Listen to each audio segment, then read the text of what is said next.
Hello दोस्तों, नमस्ते। मैं धीरज आपका स्वागत करता हूँ अपने यूट्यूब चैनल पे, जिसमें हम बात करते हैं daily Nifty and bank Nifty के बारे में। तो चलिए बिना टाइम बर्बाद करे हम शुरू कर लेते हैं।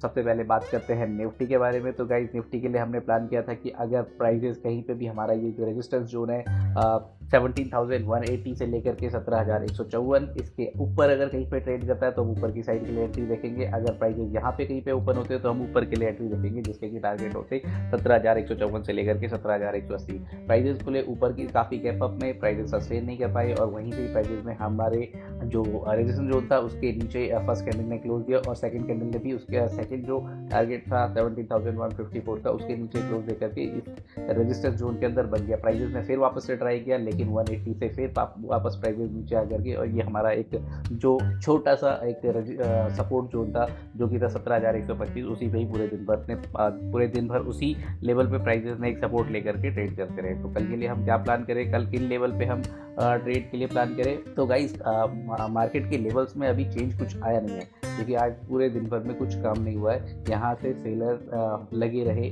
नीचे पुश करने के लिए और यहाँ से बायर लगे रहे। अगर आप मार्केट में देखोगे तो वॉल्यूम कुछ था नहीं, कुछ खास वॉल्यूम था नहीं। ये शायद इसलिए भी क्योंकि जो फेड की जो मीटिंग है उसके लेकर के भी थोड़ा सा मार्केट आज कॉशियसनेस दिखा रहा था, इसीलिए शायद प्राइजेस में बहुत ज़्यादा मूवमेंट आई नहीं। तो मुझे क्या लगता है कि कल के दिन जो प्राइजेस है, अगर प्राइजेस खुलते हैं कल के दिन इस वाले लेवल के नीचे और या इस वाले लेवल के नीचे या इसके आसपास में कहीं पे खुल करके अगर इसके नीचे कोई भी 15 मिनट की कैंडल क्लोज होने में कामयाब रहती है तो हमको पहले टारगेट देखने के लिए मिलेंगे 17,074 से लेकर के 17,044 तक के। यहाँ से आने के बाद में हम एक प्राइजेस में एक मूव देख सकते हैं ऊपर की तरफ को।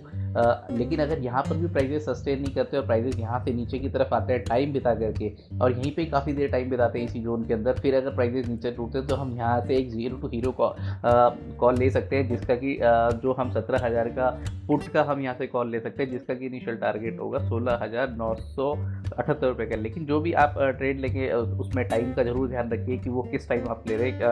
अगर पता लग रहा है आप 3 बजे के पास में 17,000 की पुट का वो लेंगे और ये प्राइजेस यहाँ तक ना गए 17,000 पे ही रुक गए तो वो उसका प्राइजेस डीके होता रहेगा और वो प्रॉफिट की जगह हमारी एंट्री लॉस में हो जाएगी।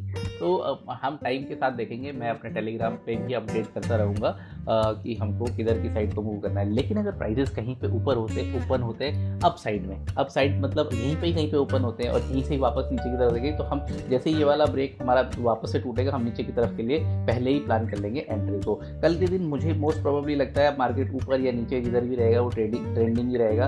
या अगर यहाँ से मार्केट नीचे आएगा तो यहाँ से मार्केट सीधा से यहाँ तक आ सकता है, फिर यहाँ से जाने के बाद मार्केट में एक ऊपर आता है। अगर फर्स्ट हाफ में मार्केट यहाँ से यहाँ तक आता है तो हम यहाँ से एक बाइंग साइड के लिए अपॉर्चुनिटी देखेंगे यहाँ से, या यहाँ पे अगर मार्केट एक रिकवरी का कोई साइन देता है तो हम यहाँ से एक बाइंग के लिए अपॉर्चुनिटी देखेंगे 17,100 की कॉल के लिए। अगर प्राइजेस ऊपर खुलते हैं और ऊपर जाकर के इसके पास जाकर के ट्रेड करने लगते हैं या फिर पूरे दिन भर में इसके अंदर ही कहीं पे मूव करते हैं और ऊपर की तरफ को बाद में निकलते हैं तो हम यहाँ पे 17,200 के लिए हम एक ट्रेड इनिशिएट कर सकते हैं। लेकिन ज़रूरी है कि इसके अंदर टाइम बिताने के बाद ऊपर की तरफ को निकले।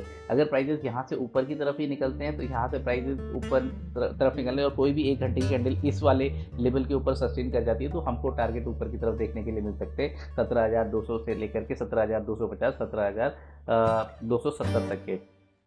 ये तो रही निफ्टी की बात में। अगर हम करें बात बैंक निफ्टी के बारे में तो गाइस, बैंक निफ्टी के लिए जैसे कि हमने प्लान किया था कि हमारा जो रेजिस्टेंस जोन रहने वाला है वो रहने वाला है 40,075। कल भी मैंने बार यही कहा था कि 40,075 के ऊपर जब प्राइसेस टिकेंगे तभी हम ऊपर के लिए प्लान करेंगे और उसका भी जो टारगेट होगा वो होगा 40,250 से लेकर के 40,260 का अगर यहाँ से निकलेंगे तो। लेकिन ये हमारा एज ए रेजिस्टेंस होने वाला है। दूसरा, मैंने ये वाला एरिया एक मार्क करके रखा हुआ था कि अगर इसके नीचे कहीं पे प्राइजेस नीचे निकलते हैं तो हम नीचे के लिए एक प्लान करेंगे नीचे के लिए। तो आप देखेंगे प्राइजेस काफ़ी गैप में यहाँ पे प्राइजेस ओपन हुए, बहुत ज़्यादा तो नहीं हुए लेकिन 40,048 पे प्राइजेस ओपन हुए और हाई बनाया प्राइजेस ने 40,086 का, जो कि हमारे ये वाले जो रेजिस्टेंस जोन था लगभग उसी पे ही प्राइजेस ने एक टिक बना करके वहीं से प्राइजेस ने एक नीचे की तरफ को दिया और ये हमारा रेजिस्टेंस जोन जो स्ट्रॉन्ग रेजिस्टेंस जोन था उस पर प्राइजेस ने रिएक्ट करके प्राइजेस पूरे दिन भर में इसी रेंज के अंदर मूव करता रहा। हमको ना ऊपर का कोई ट्रेड मिला, ना नीचे का कोई ट्रेड मिला। अगर कल के दिन प्राइजेस कहीं पे भी इस वाले जोन के ऊपर या नीचे कहीं पे भी खुलते हैं, अगर ये नीचे की तरफ खुले तो हम यहाँ से नीचे की तरफ देखेंगे, पहले यहाँ पर प्राइजेस को यहाँ पे आने देंगे और उसके यहाँ पे आने के बाद में हम ऊपर की तरफ के लिए एंट्री करेंगे। अगर प्राइजेस यहाँ से आने के बाद में एक मेरे हिसाब मुझे जो लगता है प्राइजेस यहाँ तक आएंगे, यहाँ तक आने के बाद प्राइजेस में एक शार्प रिकवरी हम देख सकते हैं। 39,700 से लेकर के 39,600 तक प्राइजेस एक शार्प रिकवरी दे सकते हैं यहाँ से ऊपर की तरफ के लिए, जिनके की टारगेट होंगे 40,075 से लेकर के 40,200 तक के। लेकिन अगर प्राइजेस सस्टेन नहीं कर पाते और प्राइजेस यहाँ पे ही रुकते भी नहीं और नीचे की तरफ को निकलते हैं, तो हमको नीचे की तरफ के लिए 17,300 तक के भी हम लेवल देख सकते हैं, क्योंकि यहाँ पे प्राइजेस में बहुत ज़्यादा एक ठहराव आया है। यहाँ पे एक टूटने के बाद में एक यहाँ पे एक अच्छी रैली बनेगी। अगर ऊपर की तरफ को प्राइजेस कहीं पे ओपन होते हैं वापस से अगर यहीं पे ही रजिस्टर्स लेकर के नीचे आते हैं, तो तब भी हमारा यही सिनेरियो रहेगा। लेकिन अगर कोई भी एक घंटे की कैंडल ये 40,075 के ऊपर क्लोज होने में कामयाब रहती है, तो हम यहाँ से ऊपर के लिए एक एंट्री देखेंगे, जिसके की टारगेट हमारे होंगे 40,250 से लेकर के 40,300, और ये वाला एरिया क्रॉस होने के बाद में हमको ऊपर के काफ़ी अच्छे टारगेट देखने को मिल सकते हैं, जो कि है 40,530 से लेकर के 40,683 तक के। तो ये ऊपर तक की बात होगी और नीचे तक की बात होगी। अब हमको एंट्री कहाँ पे लेनी है और कैसे लेनी है, तो गाइस हम देखेंगे अगर प्राइजेस ऊपर की तरफ निकलेंगे यहाँ से, तो हम एंट्री यहीं पे ही इनिशिएट करेंगे, क्योंकि यहाँ से जाने के बाद में प्राइजेस अगर कोई नीचे की तरफ को मूव देंगे, तो ये वाले एरिया से, क्योंकि प्राइजेस ने काफ़ी यहाँ पे ठहर गए 40,000 के पास में, 40,000 के पास एक रेजिस्टेंस बना हुआ था, उसको तोड़ने के बाद में 200-300 पॉइंट का आराम से एक जाएगा। और जैसे ही ये वाला एरिया टूटता है और सस्टेन होता है, तो गाइज हमको एक रैली का ही माहौल देखने को मिलेगा। यहाँ से हम रिकवरी की चांसेस हमको मुश्किल लगेगी, और ये हमारे लिए एज ए सपोर्ट का काम करेगा 40,250 का।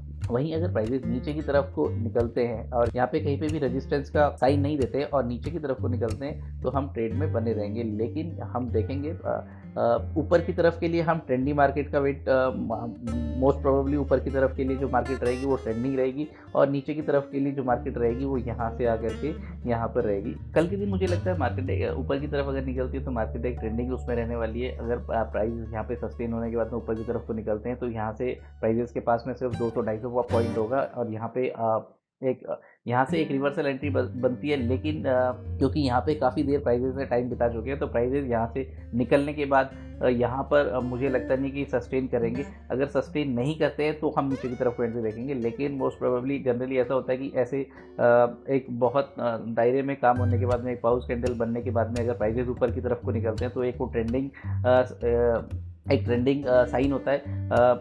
तो अगर फिर यहाँ से निकलने के बाद में कोई भी कैंडल अगर एक घंटे की इसके ऊपर कहीं पे सस्टेन करती है, तो हमको 40,500 से लेके 40,600 तक के भी लेवल हमको देखने के लिए मिल सकते हैं ऊपर की तरफ बैंक निफ्टी में। लेकिन अगर प्राइजेस अगर यहाँ से नीचे निकलते हैं, तो मुझे लगता है कि यहाँ से नीचे निकलने में ट्रेंड नहीं रहेगा, क्योंकि यहाँ पे आने के बाद में प्राइजेस में एक रिकवरी ऊपर की तरफ को देखी जा सकती है। अगर प्राइजेस यहाँ से आने के बाद में ऊपर की तरफ को रिकवरी नहीं देते हैं, तो मे बी प्राइजेस फिर यहाँ से लेकर के यहाँ 39,300 तक का एक लेवल देखने को मिल सके, और उसके ऊपर एक रिकवरी हम देख सके मार्केट में।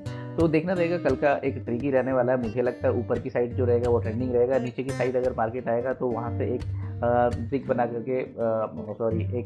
स्विंग बना करके ऊपर की तरफ को मूव करेगा। बहुत सारी चीज़ें डिपेंड करती है कि आज फेड में क्या होता है क्या नहीं होता है, और आज यूएस मार्केट किस तरीके से अपना मूव देता है। कल की डिपेंडेंसी मार्केट की मुझे लगता है उसके ऊपर भी काफ़ी रहेगी। तो देखते हैं कल किस तरीके से काम होता है। तो चलिए गाइस, आज के लिए इतना ही। आपसे फिर मुलाकात होगी कल नए वीडियो में। तब तक के लिए नमस्कार। और हाँ, प्लीज़ मेरे वीडियो को लाइक और डिसलाइक जो आपको लगता है वो करना मत भूलिएगा। और अगर आप चैनल पे नए हैं तो प्लीज़ सब्सक्राइब कीजिए। चलिए विदा लेते हैं आपसे। थैंक यू, धन्यवाद।